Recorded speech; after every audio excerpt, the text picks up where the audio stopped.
नमस्कार। मैं डॉक्टर राघवेंद्र सिंह। हमने पिछले वीडियोज़ में मॉनसून में कौन कौन से आसन करने चाहिए, प्राणायाम कौन से करने चाहिए, इन पर चर्चा करी थी। अब आज के इस वीडियो में हम योग की हस्त मुद्राओं के बारे में चर्चा करेंगे कि हमें बरसात के मौसम में ये हस्त मुद्राएं कैसे रोगों से बचाने में सहयोग करती हैं या हमें रोगों से मुक्ति दिलाती हैं। सबसे पहले हम चर्चा करेंगे लिंग मुद्रा की। लिंग मुद्रा को हम शिवलिंग मुद्रा भी कहते हैं, इसके आकार के कारण से। तो किसी भी मुद्रा को करने से पहले हमें किसी भी आसन में सुखपूर्वक बैठ जाना चाहिए, चाहे वो पद्मासन हो, सुखासन हो या वज्रासन हो। और लिंग मुद्रा के अभ्यास के लिए अपने दोनों हाथ में से एक हाथ को सामने लाकर लेफ्ट वाले हाथ को और राइट हैंड से ऐसे रिंग बना करके हमें शिवलिंग बनाना है। इस शिवलिंग के बाद बाकी उंगलियों को आपस में हमें फंसा लेना है। ये हमारी शिवलिंग मुद्रा या लिंग मुद्रा बन जाती है। ऐसा बनाने के पश्चात ध्यान सांसों पर रखते हुए दोनों हथेलियों के बीच में ध्यान केंद्रित करना है और ऊर्जा को महसूस करना है। यह लिंग मुद्रा श्वास से संबंधित रोगों में, पुरानी खांसी में, नज़ला जुखाम है या श्वसन तंत्र संबंधित तकलीफ़ों में लाभकारी होती है। हमारे फेफड़ों को मजबूत बनाती है, शरीर में ऊर्जा के संचार को बढ़ाती है, साइनसस या सर्दी जुखाम इन सब में लाभकारी होती है। इसको यदि हम नियमित रूप से शाम को 16 मिनट अगर करते हैं तो ज़्यादा लाभ मिलता है।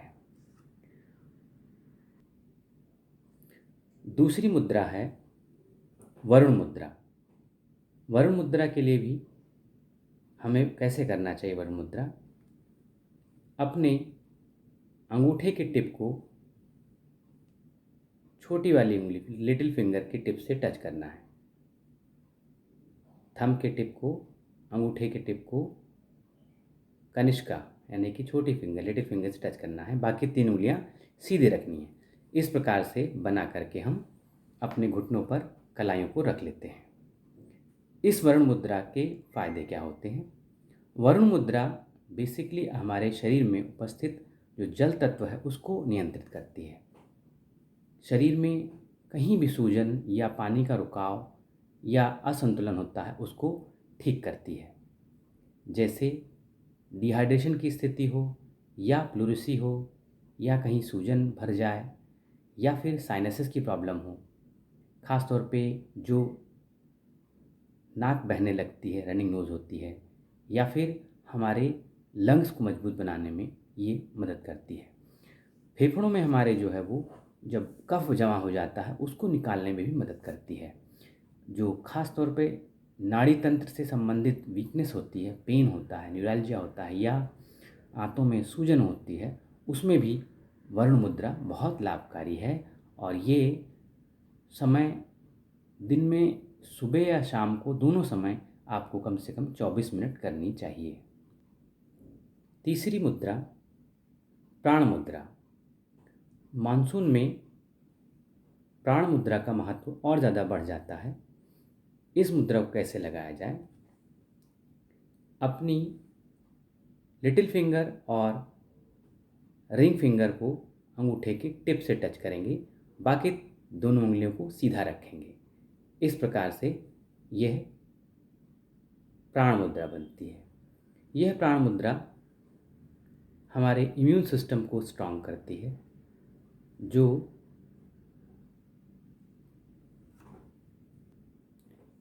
कॉन्फिडेंस को बढ़ाती है, कमज़ोरी दूर करती है, चक्कर दूर करती है, सुस्ती आलस को दूर करती है। साथ में ये मुद्रा प्राण मुद्रा डायबिटीज़ में भी फ़ायदेमंद होती है, डिप्रेशन में भी लाभकारी होती है और हमारी आँखों के लिए और लंग्स के लिए भी लाभकारी होती है। इस मुद्रा से हमें हमारे शरीर में विटामिन्स की जो डेफिशिएंसी होती है उसकी आपूर्ति में भी लाभ मिलता है। इस मुद्रा को हमें दोनों समय हम कर सकते हैं। 20 मिनट कम से कम इस मुद्रा को हमें करना चाहिए। अब अगली मुद्रा है वायु मुद्रा। बरसात के मौसम में जोड़ों की तकलीफ़ें बढ़ जाती हैं और बेचैनी या इंडाइजेशन होने लग जाता है, उल्टी जैसा मन करता है, डकारें, हिचकी, इस प्रकार के तमाम तकलीफ़ें आती हैं, जिसको दूर करने के लिए, शरीर में वायु तत्व को संतुलित करने के लिए वायु मुद्रा काफ़ी लाभकारी होती है। इस मुद्रा को करने का तरीका ये है, सिंपल तरीका, अपनी पहली उंगली को, इंडेक्स फिंगर को अंगूठे के रूट में लगा करके अंगूठे से उसको हल्का सा दबाएंगे। ये बन जाती है हमारी वायु मुद्रा। बाकी 3 उंगलियां सीधी इस प्रकार से रख करके हम अपने घुटनों पर रख सकते हैं। यह वायु मुद्रा वायु तत्व को संतुलित करती है। छोटे छोटे जोड़ हैं, उनके तकलीफ़ों को दूर करने में एक पेन किलर की तरह काम करती है। इसे 8 से 10 मिनट दोनों समय हम कर सकते हैं। अब अगली मुद्रा है अपान वायु मुद्रा, या इसे हम हृदय मुद्रा भी कहते हैं। चूँकि ये हार्ट की तकलीफ़ों में या जो कार्डियक अरेस्ट होते हैं उनमें बहुत चमत्कारिक लाभ देती है, इसीलिए इसको कुछ जगह पर मृत संजीवनी मुद्रा भी कहा गया है।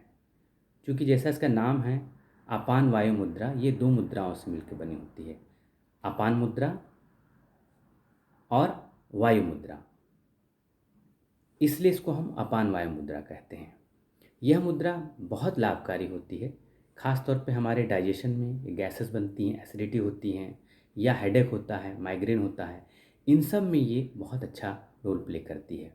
या मन की बेचैनी हो रही हो, घबराहट हो रही हो, ऐसे मौसम में जब गैस बनती है और चेस्ट बर्न होने लगता है, ऐसी कंडीशन में भी ये हृदय मुद्रा बहुत लाभ देती है।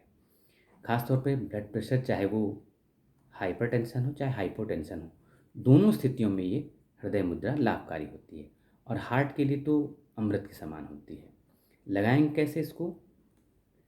लगाने के लिए हमें, जैसे हमने भी वायु मुद्रा बनाई थी, वायु मुद्रा और ये अपान वायु मुद्रा, अर्थात पहली उंगली को अंगूठे के रूट में और मिडिल फिंगर और रिंग फिंगर को अपने टिप से टच करेंगे, अंगूठे के टिप से, बाकी लिटिल फिंगर को या कनिष्का को दूर रखेंगे। इस तरह से लगा करके इसको आप 20 मिनट से आधा घंटे बैठ सकते हैं। ऐसी स्थिति में यदि हम इसको लगा कर बैठते हैं तो जब कभी एंजाइना पेन या एंजाइना पेक्टोरिस का पेन होता है, उसमें भी ये एक तरीके से सॉर्बिट्रेट का काम करता है। इसलिए मुद्रा बहुत ही प्रभावशाली है। जब आप इसको करें तो ध्यान सांसों पर केंद्रित करें और अपने को रिलैक्स छोड़ दें। इससे शरीर और मन दोनों ही प्रभावित होता है।